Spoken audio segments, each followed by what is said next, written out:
কেমন আছেন সবাই? আজকে আবার চলে আসলাম নতুন আরেকটি ভিডিও নিয়ে। আমার পিছনে দেখতে পাচ্ছেন পুরনো সব বিল্ডিং গাছ দিয়ে ভরা।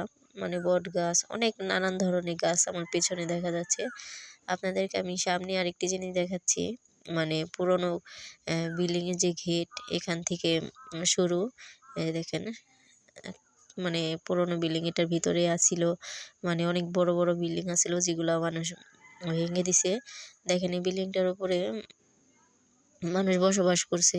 এই বিল্ডিং এর উপরে আমাদের মতো সাধারণ মানুষরাই কিন্তু থাকে। আশেপাশে অনেক ঘর আছে। দেখেন কি একটা অবস্থা, কত পুরনো হলে এই ইটগুলা এমন হয়ে গেছে। প্রায় ৭০-৮০ বছর তো হইছেই। শুনছি আগেকারে নাকি এখানে রাজা বাদশারা থাকতেন। তারা এই আমাদের বাংলাদেশে যখন যুদ্ধ হয়েছে, যুদ্ধের সময় তারা সবাই ইন্ডিয়া চলে গেছে।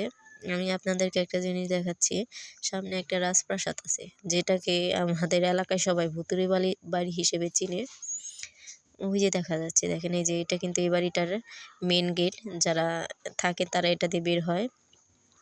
দেখেন, জঙ্গলের ভিতরে সেই বাড়িটি দেখা যাচ্ছে। এতটা ভয়ঙ্কর, এর ভিতরে যেতে মনে করে সবাই ভয় পায়, কিন্তু যায় না, অনেকে যায়।